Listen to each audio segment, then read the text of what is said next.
Welcome to competitive exam linguistic concepts lecture series में आज जो टॉपिक हम डिस्कस करेंगे उसका टाइटल है बाइलेबियल साउंड्स इन लिंग्विस्टिक्स। हम देखते हैं कि बाइलेबियल साउंड्स कौन से होते हैं लिंग्विस्टिक्स में। तो चलें ये स्टार्ट करते हैं। तो सबसे पहले आप देख लें कि बेसिक एनाटमी जो होती है साउंड प्रोडक्शन की, उसमें आप देख लें कौन कौन सी चीज़ें इन्वॉल्व होती हैं। तो बाइलेबियल्स में हमने फोकस करना है लिप्स पे। तो चलें जी स्टार्ट करते हैं। बाइलेबियल्स जो है उनकी डेफिनेशन ये है कि bilabial sounds are the sounds produced by using both lower and upper lips. Bi means two and labia means lips. So these sounds are produced by using two lips. Basically bi जो होता है उसका mean to मतलब होता है दो, और लेबिया का मतलब होता है लिप्स। तो बाई यानी दो, लेबिया लिप्स, दो होंठों की सारी कमाल है ये।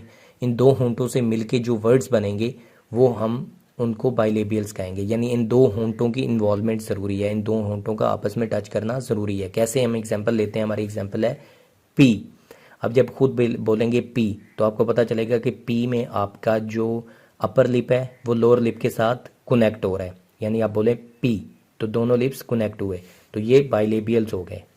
बाइलेबियल हो गया क्योंकि दोनों लिप्स आपस में कनेक्ट होके इसको प्रोड्यूस कर रहे हैं। दूसरी हमारी एग्जांपल है बी।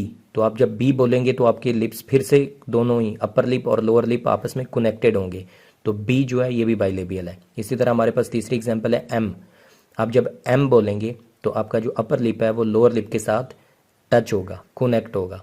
तो इसलिए दोनों लिप्स की इन्वॉल्वमेंट से जो साउंड प्रोड्यूस हुई वो एक बाइलेबियल साउंड है, उसको हम बाइलेबियल कहेंगे। इसलिए पी, बी और एम ये तीनों की तीनों बाइलेबियल साउंड्स हैं। तो ये सिंपल सी डेफिनेशन थी और सिंपल सा कंसेप्ट था बाइलेबियल्स का। सादा सी बात है, बाई दो, लेबियल लिप्स, दो लिप्स यानी दो होंठों से मिलके जो आवाज़ पैदा हो वो बाइलेबियल है। यानी जितने भी कैरेक्टर्स जिनको बोलते हुए हम दोनों लिप्स को जोड़ें वो बाइलेबियल्स हैं।